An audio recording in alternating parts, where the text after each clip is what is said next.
উপস্থিত হয়, সেই মমতার সহিত সেবা করতে করতে তখন আমরা ধীরে ধীরে আমাদের যে লক্ষ্য বস্তু যে রয়েছে সেই লক্ষ্য বস্তুতে আমরা বুঝতে পারবো।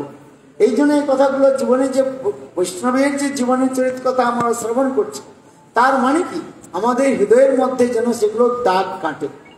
যদি হৃদয়ের মধ্যে দাগ না কাটে, হ্যাঁ, যদি না লাগে, তাহলে কিছু আর হলো না জীবনে। এই জন্য আমাদের বিচার করতে হবে যে আমাদের গুরু বৈষ্ণবের যে অপ্রাকৃত জীবন চরিত্র কথা বারবার আমরা শ্রবণ করছি। সেই আজ থেকে কেবল 1981 সাল থেকে আরম্ভ করে এখন 2025 পর্যন্ত গুরু বৈষ্ণবের কথা, আমার পরম গুরু মহারাজের জীবন চরিত্র কথা শ্রবণ করছি। শ্রী গুরুদেব কতবার কত কথা বলছেন, সেই কথাগুলো আমাদের শ্রবণ করে আমাদের জীবনে আচরণ করতে হবে। সেই আচরণ যদি না করতে পারি তাহলে কিছু লাভ হবে না। হ্যাঁ, বলে আসা যাওয়া হলো সার। হ্যাঁ, এই জন্য গুরু বৈষ্ণবের এই জীবন আমাদের চরিত্র বারবার স্মরণ করে তার কাছে আবার প্রার্থনা করতে হবে যে তার কৃপাতেই সেই সকল বস্তুকে আমরা উপলব্ধি করতে পারি। এই জন্য বলছেন আত্মা প্রবচন লভ্য ন মেধয়া ন বহুনা সুতেন জমে বসে বৃত তেন লভ্য তস্যৈ আত্মা বিপ্রুণতে তনুসং। এই জন্য স্বয়ং ভগবান যখন কৃপা করে ওই বস্তুগুলোকে আমাদের হৃদয়ের মধ্যে প্রকাশ করবেন, তখন আমরা সেগুলিকে অনুভব করতে পারি। এই সকল বিচারগুলো আমাদের বারবার হৃদয়ের মধ্যে গ্রহণ করতে হবে। আবার সেখানে অতিমর্ত কথাগুলো সেখানে রয়েছে, যেখানে পরম গুরু মহারাজ তার অতিমর্ত জীবনের যে দৃষ্টান্ত দিয়েছেন। তিনি আবার কত তিনি দৈন্য, এই যে মহারাজ আবার বললেন যে বৈষ্ণবের যে গুণের কথাগুলো 26টা জীবনের কথা বলা হয়েছে, বৈষ্ণব কত দিনই নয়। সেই দিনের কথা বলতে গিয়ে আজ কথা আমি স্মরণ করছি। এই ছিল তাঁর ভক্তি প্রজ্ঞান কেশব গোস্বামী মহারাজ তাঁর গুরুদেবের তিরোভাব তিথিতে তিনি একটা সুন্দর কথা উল্লেখ করেছিলেন। সেই সভার মধ্যে তিনি বলেছিলেন যে আমার গুরুদেব কত উত্তম উত্তম মহাভাগবত, সেই উত্তম মহাভাগবতকে আমি উপলব্ধি করতে পারলাম না। তখন তিনি দৈন্য করে বলছেন, দৈন্যমূলক কথা বলা হচ্ছে। তিনি বলছেন যে আমি যখন গুরুদেবের কাছে যেতাম, গুরুদেব আমাকে দেখে কত উল্লসিত হতেন, আনন্দিত হতেন। কেন না, আমার হৃদয়ের মধ্যে যে কাম ক্রোধ আদি রূপী যে বিশাল পাহাড় রয়েছে, সেই কাম ক্রোধ আদি পাহাড় আদিকে দেখে তিনি তার যে ভাবনা, উত্তম ভাগবতের যে ভাবনা, সেইগুলো তার হৃদয়ের মধ্যে প্রকাশিত হতো।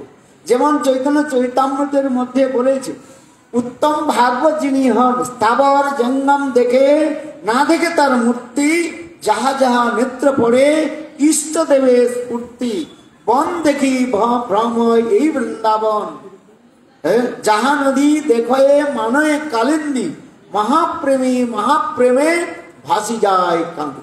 উত্তম ভাগবত তিনি যা কিছু দর্শন করে তার সেই নিত্য যে লীলা তার উদ্দীপন হয়। বন দেখি ভ্রম হয় এই বৃন্দাবন, তিনি সামান্য একটা জঙ্গল দেখে তিনি কি করেন, উদ্দণ্ড হয়ে নৃত্য করেন। কেন না, সেই বৃন্দাবনের যে স্মৃতিগুলো তার হৃদয়ের মধ্যে জাগৃত। আবার তিনি কোথাও তিনি পর্বত দেখে, পাহাড়কে দেখে তিনি কি করেন, সেই বৃন্দাবনের গিরিরাজ গোবর্ধনের স্মৃতি তার মধ্যে জাগ্রত হয়। যেমন শ্রীমতী রাধারানী বলেছেন, বৃন্দাবন ধন্যাস গিরিরাজ গোবর্ধন हंताय उद्री अबला हरिदास वर्ज जद राम कृष्ण चरण स्पर्श प्रमोदो मानंतनति सहगोप गणी पानियो सुजबस कंदर कंद मोलई।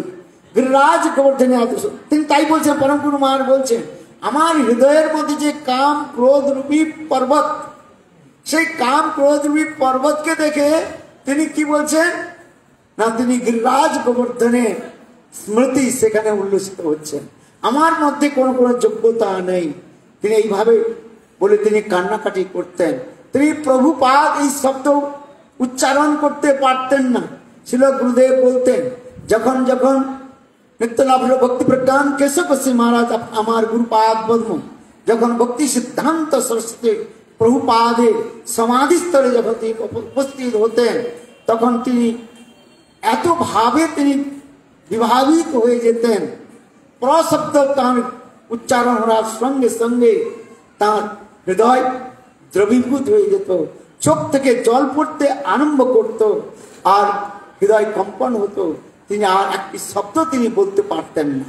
কেন না, প্রভুপাদের যে তাঁর প্রতি যে এত অনুগ্রহ কৃপা তিনি অনুভব করতে পেরেছেন। এই জন্য যে আমাদের বিপুল বিপুল গুরু বললেন বোধ না, তিনি যত যিনি গুরুদেবের অতিমর্ত বস্তুকে যিনি অনুভব করতে পারবেন, তিনি ততই ভক্তি রাজ্যের মধ্যে ততই তিনি অগ্রসর হতে পারবেন। সেগুলো আমাদের তিনি দেখিয়েছেন। এই যে ওই জন্য বলতেন, গুরুদেব বলতেন, যখন যখন আমার গুরুপাদ প্রভুপাদের সমাধি মন্দিরে যখন উপস্থিত হতেন, তিনি প্রভুপাদের সম্বন্ধে দু শব্দ বলতে পারতেন না, তখন তার চোখ থেকে জল পড়তো, কণ্ঠ রুদ্ধ হয়েছে, গদগদ রুদ্ধ হয় বিরাম। তার এই সকল যে ভাব হতো, তখন তিনি ইঙ্গিতে বামন মহারাজ, শ্রী গুরুদেব ভিতর ভক্তিবিদ বামন গোস্বামী মহারাজ, ত্রিবিক্রম গোস্বামী মহারাজ, অথবা শ্রী গুরুদেব বলতেন, আমাকে বলতেন যে তোমরা কিছু করো।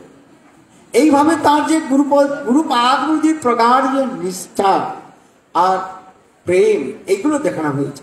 কোন জন্মে রাধা কৃষ্ণের প্রতি আমাদের প্রেম উৎপন্ন হোক অথবা না হোক, কিন্তু গুরুপাদ পদ্মের প্রতি যার যত নিষ্ঠা উৎপন্ন হবে, গুরুপাদ পদ্মকে যিনি যত আপনাত্ম স্বীকার করতে পারবেন, তিনি ভগবানের কাছে তত বেশি অগ্রসর হতে পারবেন। এই জন্য বলা হয়েছে, যস্য প্রসাদাৎ ভগবৎ প্রসাদ, যস্য প্রসাদাৎ নগদি কুতোপি ধ্যানস্ত বন্ত যশস্ত্রী সন্দম বন্দে গুরুশ্রী চরণারবিন্দ। বিশ্বনাথ চক্রবর্তী পাদ গুরুবাষ্টকের মধ্যে যে কথাগুলো বললেন, কত মহত্বপূর্ণ যে কথা, সেই আমরা তখন উপলব্ধি করব যখন আমরা গুরুপাদকে নিজের জন করে স্বীকার করতে পারবো। গুরুদেবের চরণে যখন আমরা নিজের মস্তককে সেখানে নত করে দিতে পারবো, তখনই আমাদের মধ্যে সেইগুলো হবে। এইগুলো আমাদের গুরুবর্গ তিনি বারবার শিক্ষা দিয়েছেন। এই জন্য গুরু নিষ্ঠা, গুরু ভক্তি, একেই বলা হচ্ছে আমাদের ভক্তি রাজ্যের মেরুদণ্ড বলা। যেমন আমাদের মেরুদণ্ড শীত দ্বারা না থাকলে, ব্যাকবোন না থাকলে যেমন আমরা শীতে বসতে পারবো না, ঠিক তদ্রূপ ভক্তি রাজ্যের একটাই নিষ্ঠা হচ্ছে কি, সেটা হচ্ছে গুরুপাদ পদ্মের নিষ্ঠা। এই জন্য বলছেন, গুরুপাদ পদ্মের প্রতি যার রহে নিষ্ঠা ভক্তি, সংসার তাড়িতে সেই হরে মহাশক্তি। এইগুলো আমাদের শিক্ষা দিয়ে দিয়েছেন। আবার তিনি পরম গুরু মহারাজ তার শিষ্যদের প্রতি কত তিনি অনুগ্রহ করেছেন। কোন এক সময় এখন ভক্তি প্রজ্ঞান কৃষ্ণ মহারাজ তিনি তার শিষ্যদের নিয়ে তিনি বসেছেন, হরিকথা তিনি কীর্তন করছেন। হরিকথা কীর্তন করার সময় তখন তার কোন এক গুরু ভাই তিনি তখন তার কাছে এসছেন। ওই মন্দিরের দেবানন্দ গৌরী মঠে দুই ধারে তখন সুন্দর ওই ফুলের যে বাগিচা, মানে সুন্দর সুন্দর ফুলগুলো ফুলের বাগিচা ছিল, সেই বাগিচার কাছে দিয়ে তিনি গিয়ে তখন তিনি ওই পরম গুরু মহারাজকে প্রণাম করে বললেন যে, কেশবদা, আপনার যে মন্দিরের দুই তরফে রাস্তার যে দেবানন্দ গৌরী মঠের ওই যে সুন্দর যে এই রাস্তা নিয়েই রয়েছে, আর ওর মধ্যে যে সুন্দর সুন্দর ফুলগুলো রয়েছে, কত সুগন্ধ রয়েছে। দেখুন পরম গুরু মহারাজ কি বললেন, বলে দেখো এই যে ফুলগুলোর সুগন্ধ কয়েকদিন পরে সেগুলো কি হয়ে যাবে, চলে যাবে। আমাদের বাংলায় বলে না যে সৌরভ ফুলের সৌরভ আর বিদ্যার গৌরব নহে চিরদিন। এই যে আমাদের বিদ্যার যে গৌরব, যৌবনের যে যৌবনত্ব, সেগুলো থাকে না, সেগুলো কি হয়ে যায়, নষ্ট হয়ে যায়। তিনি তাই বললেন এই ফুলগুলো যে সুগন্ধ, এগুলোতে দুই একদিন পরে এগুলো চলে যাবে, কিন্তু তিনি অঙ্গুলি নির্দেশ করে বলেছিলেন আমার কাছে যে প্রস্ফুটিত ফুলগুলো রয়েছে এই ফুলগুলো একদিন সমস্ত বিশ্বের মধ্যে যে সুগন্ধ সুগন্ধ প্রকাশিত করবে, আর সেই সুগন্ধের দ্বারা অনেক ভ্রমর সেখানে এসে গুঞ্জন করবে। সেই ফুলগুলোই বলেন নিত্যলীলা পৃষ্ঠম বিষ্ণুপাদ অষ্টোত্তর শ্রীমান ভক্তি বেদান্ত ছিল বামন গোস্বামী মহারাজ। নিত্যলীলা পৃষ্ঠম বিষ্ণুপাদ অষ্টোত্তর শ্রীমান ভক্তি বেদান্ত ছিল ত্রিবিক্রম গোস্বামী মহারাজ। নিত্যলীলা পৃষ্ঠম বিষ্ণুপাদ অষ্টোত্তর শ্রীমান ভক্তি বেদান্ত ছিল নারায়ণ গোস্বামী মহারাজ। তারা তার যে ভবিষ্যৎ বাণী যে তিনি করেছিলেন তার ফল আমরা সর্বত্র আজ দেখতে পাচ্ছি। বিশ্বের মধ্যে যেখানে যাওয়া যায় সেখানে তাদের গুণগান কীর্তন হয়। এই বলে আমি আমার বক্তব্যকে এইখানে বিরাম দিচ্ছি। গুরুপাদ আমাদের কৃপা করুন, তাদের কৃপাতে তাদের যে নিজজনের ভাব আমরা একদিন অনুভব করতে পারি। বাঞ্ছা বৈষ্ণব। बोला हरे कृष्ण।